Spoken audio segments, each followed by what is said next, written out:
দুর্নীতিবাজ ব্যবসায়ীদের কারসাজি ও অতিরিক্ত মুনাফা লোভের কারণে আলু, পেঁয়াজ ও খোলা সয়াবিন তেল সহ নিত্য প্রয়োজনীয় পণ্যের অস্বাভাবিক মূল্য বৃদ্ধির প্রতিবাদে জয়পুরহাটে মানববন্ধন করা হয়েছে। সকাল 11টায় শহরের 0.5 মোড়ে জেলা কনজুমার্স অ্যাসোসিয়েশন অব বাংলাদেশ আয়োজনে এই মানববন্ধন করা হয়। এই সময় জেলা কনজুমার্স অ্যাসোসিয়েশন অব বাংলাদেশের সভাপতি আব্দুল সালাম সর্দারের সভাপতিত্বে বক্তব্য রাখেন সহসভাপতি আনিসুর রহমান, সাধারণ সম্পাদক রফিকুল ইসলাম নয়ন, যুগ্ম সম্পাদক মনিরুল ইসলাম, সাংগঠনিক সম্পাদক রুহুল আমিন পারভেজ সহ। মানববন্ধন শেষে জেলা প্রশাসক আফরোজা আক্তার চৌধুরীর মাধ্যমে জাতীয় ভোক্তা অধিকার বরাবর স্মারকলিপি প্রদান করেন ক্যাবিনেট নেতারা। ঢাকা বিশ্ববিদ্যালয়ের উপাচার্য অধ্যাপক ডক্টর নিয়াজ আহমেদ খান বলেছেন, নিপীড়নের বিরুদ্ধে নিরস্ত্র থেকে বুক পেতে রাস্তায় নেমে আসায় দেশে বড় পরিবর্তন এসেছে। এ ধরনের পরিবর্তনের জন্য প্রথম পর্যায়ে প্রতিবাদ মিছিল সমাবেশ করে, দ্বিতীয় পর্যায়ে রাষ্ট্রের আইন ও কথা অমান্য করে এবং তৃতীয় পর্যায়ে নাগরিকরা সশস্ত্র সংগ্রামে নেমে পড়ে। 24-এর গণ অভ্যুত্থানে আমরা প্রথম পর্যায়ের আন্দোলনে সফল হয়েছি। আজ রবিবার সন্ধ্যায় বেগম রোকেয়া বিশ্ববিদ্যালয়ে আয়োজিত বিশ্ববিদ্যালয়ের স্বাধীনতা স্মারক প্রাঙ্গণে জুলাই বিপ্লবে শহীদ ও আহতদের স্মরণে রংপুর স্মরণ সভা ও সাংস্কৃতিক অনুষ্ঠানে প্রধান অতিথির বক্তব্যে তিনি এসব কথা বলেন। তিনি আরো বলেন, গণ অভ্যুত্থানে প্রাথমিক উদ্যোগ ছিল শিক্ষার্থীদের। তারা প্রাণ দিয়ে এই আন্দোলনের সূচনা করেছিল। সাফল্য এসেছে জনগণ যখন শিক্ষার্থীদের ডাকে সাড়া দিয়ে আন্দোলনকে বেগবান করেছে। এই আন্দোলনের মাধ্যমে আমরা ছাত্র জনতার বিশাল মেলবন্ধন তৈরি করতে পেরেছি।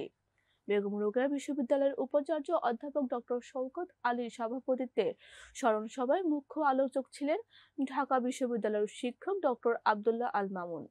বক্তৃতা করেন স্মরণ সভা আয়োজক কমিটির আহ্বায়ক ডক্টর ইলিয়াস প্রামাণিক, শহীদ আবু সাইদের বড় ভাই আবু হোসেন, শহীদ আব্দুল্লাহ তাহিরের মা শিরিন বেগম, শহীদ সাজ্জাদের মা ময়না বেগম, শহীদ মোসলেম উদ্দিনের মিলনের স্ত্রী দিলরুবা বেগম, শহীদ মেরাজুল ইসলামের স্ত্রী নাজমিম ইসলাম সহ অন্যরা।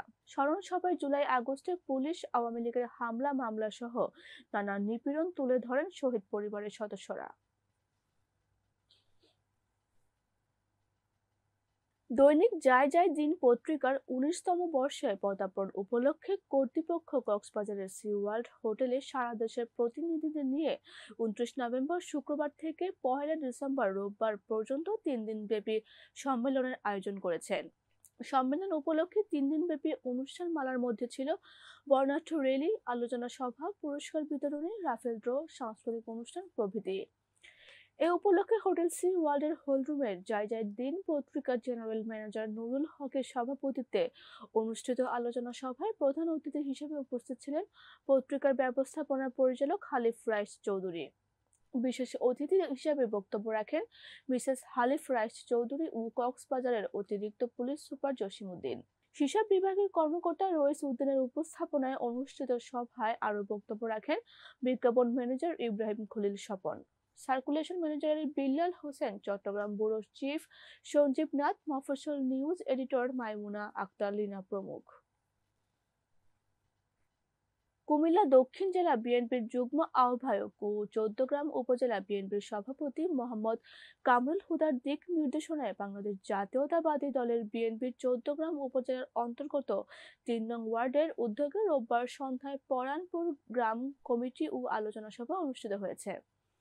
বিএনপির আহ্বায়ক জনাব ডক্টর মীর আহমদ মজুমদারের সভাপতিত্বে ও বিএনপির সদস্য সচিব জনাব মোহাম্মদ মুন্না মফিজের সঞ্চালনায় গ্রাম কমিটি ও আলোচনা সভায় প্রধান অতিথি হিসেবে উপস্থিত ছিলেন চৌদ্দগ্রাম উপজেলা বিএনপির সিনিয়র সহ সভাপতি জনাব ওয়াহিদুর রহমান মজু মুকুদ। সভায় প্রধান বক্তা হিসেবে উপস্থিত ছিলেন চৌদ্দগ্রাম উপজেলার শহীদ জিয়া স্মৃতি সংসদের সভাপতি জনাব রোটা ডক্টর আনোয়ার হোসেন।